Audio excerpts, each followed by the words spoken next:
Terima kasih Anda masih menyaksikan Political Show dan kita akan bergabung dengan teman-teman dari Badan Eksekutif Mahasiswa Universitas Bakri yang dari tadi sudah mengikuti perbincangan dan juga diskusi kita pada malam hari ini. Saya ingin sapa perwakilan dari teman-teman Universitas Bakri. Ada Rangga dan juga Niputu Permayanti. Siapa dulu nih? Mungkin ladies first ya? Iya, ladies first. Oke. Boleh, Bu. Boleh, Mbak. Silahkan.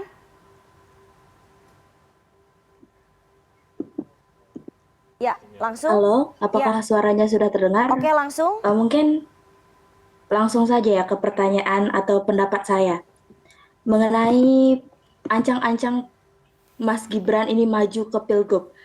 Yang pertama seperti kita ketahui ya para narasumber di sini bahwa Mas Gibran itu sendiri merupakan anak presiden dan sering kalanya ada banyak pendapat publik mengenai Mas Gibran ini bagaimana sih pendapat narasumber mengenai pendapat publik yang mengatakan terdapat nepotisme terkait ancang-ancang Mas Gibran ini menuju ke Pilgub ke depannya gitu. Oke.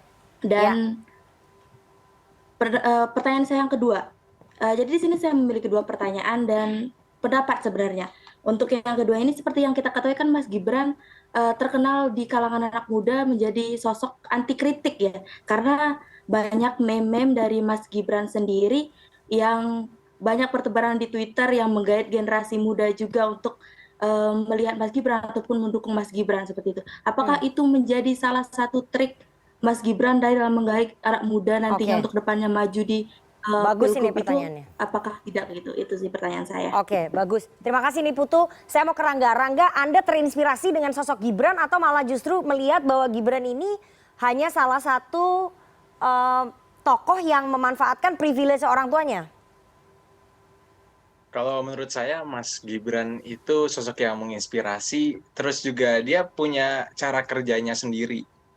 Nah, terus saya di sini juga mau berpendapat kalau Mas Gibran nanti ya, misalnya di Pilgub nanti, lebih baik Mas Gibran itu maju untuk Pilgub Jateng. Karena kalau menurut saya, kalau udah ke DKI itu tahapan selanjutnya adalah Pilpres gitu, untuk ke RI 1. Jadi lebih baik kita ke Jateng dulu, karena Mas Gibran kan masih muda. Terus saya juga ya, mau tanya, kamu ya? iya kecepatan, masih 35 tahun kan masih panjang. Terus saya mau tanya, misalnya nanti memang Mas Gibran ditugaskan sama partai untuk melakukan ditempatkan di jabatan yang manapun, itu Mas Gibran akan punya sikap sendiri nggak, atau bakal ikut terus sama partai gitu? Baik. Terima kasih Rangga dan juga Niputu. Saya langsung ke Mas Arief. Mas Arief, tadi pendapatnya apakah ini bagian dari nepotisme ketika kemudian Gibran Rakabuming dari wali kota kemudian maju ke Pilgub, dan yang kedua soal nanti gaya berpolitik ya, soal trik tadi menggait anak muda, mungkin nanti saya tanya ke Mas Eko. Silakan soal nepotisme tadi. Ya, kan belum ada keputusan apapun soal nasib Gibran. Apakah nanti akan menjadi calon gubernur di provinsi yang mana juga belum ada keputusan. Apakah nanti harus tetap melanjutkan sebagai wali kota Solo juga belum ada keputusan. Jadi perbincangan ini adalah wacana. Ya, ketika ada satu pertanyaan kepada Mas Gibran bahwa kalau mendapat penugasan siap. Nah, penugasannya juga belum ada. Itulah sebabnya saya kira seluruhnya harus bersabar. Ya, terutama karena Mas Wali Kota Solo ini adalah kader PDI Perjuangan, maka setelah kita melakukan kajian tidak hanya kepada Mas Gibran tapi kepada semua kader partai yang menjadi eksekutif kita, baik gubernur, bupati, wali kota, untuk kemudian penugasan selanjutnya seperti apa, tentu pada saatnya akan kita putuskan. Ya.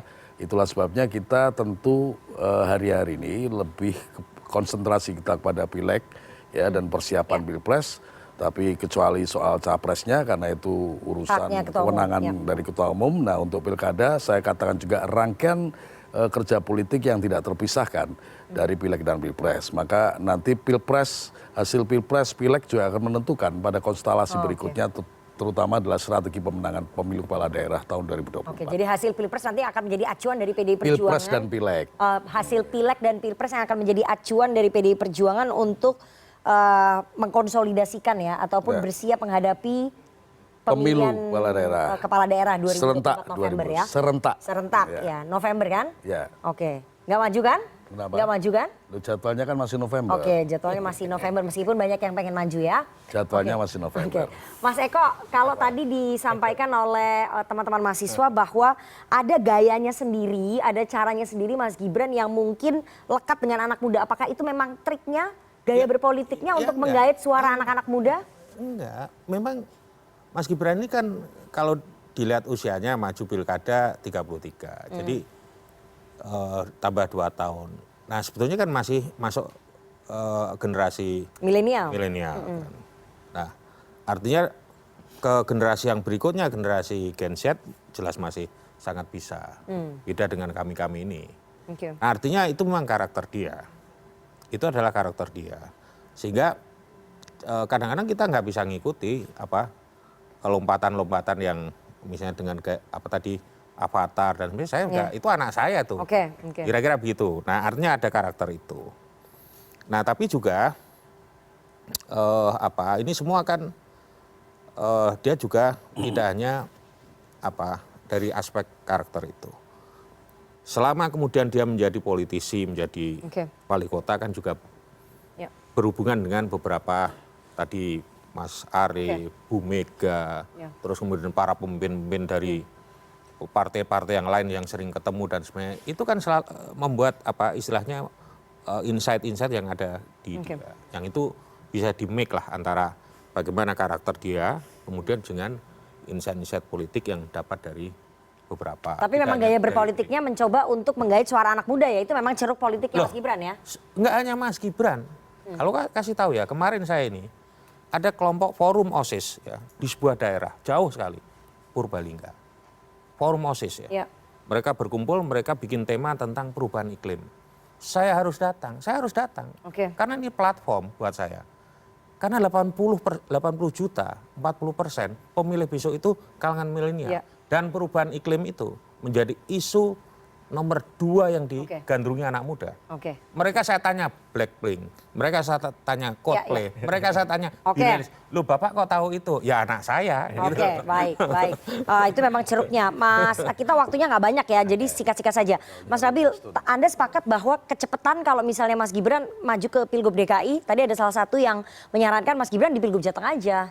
Ya, politik ini kan bedanya dengan jenjang karir profesional itu kan ya banyak variabel, ada momentum ya kan, ada kesempatan-kesempatan, ada ya macam lah. Jadi sesuatu yang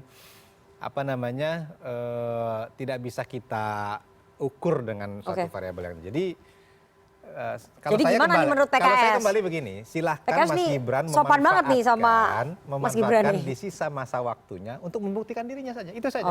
Nanti setelah itu kita nilai. Ya, tapi kalau menurut PKS lebih baik Mas Gibran ke Jateng. Kalau kita, ya saya juga perwakilan anak muda gitu ya. Saya ingin mengatakan bahwa biarkan anak muda ketika dia mendapat kesempatan, dia buktikan diri semaksimal mungkin dan berproses. Nikmati prosesnya. Kebanyakan dari kita ini tidak mau berproses mengikuti dengan alur gitu. Sehingga kematangan dia ya sebagai personal dan juga sebagai politisi itu akan semakin baik. Jadi untuk berproses lebih baik di Jawa Tengah dulu. Kalau menurut PKS begitu? Harusnya bahkan kalau perlu ya dua periode lah di Wali Kota Solo biar beres dulu semuanya. Baik. Bang Rey, karena tadi udah ya, kita waktunya udah habis ini, kita harus jeda terlebih dahulu karena setelah ini kita akan saksikan penampilan dari teman-teman komisi.co, bagaimana tanggapan mereka tentang sosok Gibran Raka Buming Raka. Jangan kemana-mana, tetap bersama kami di Political Show.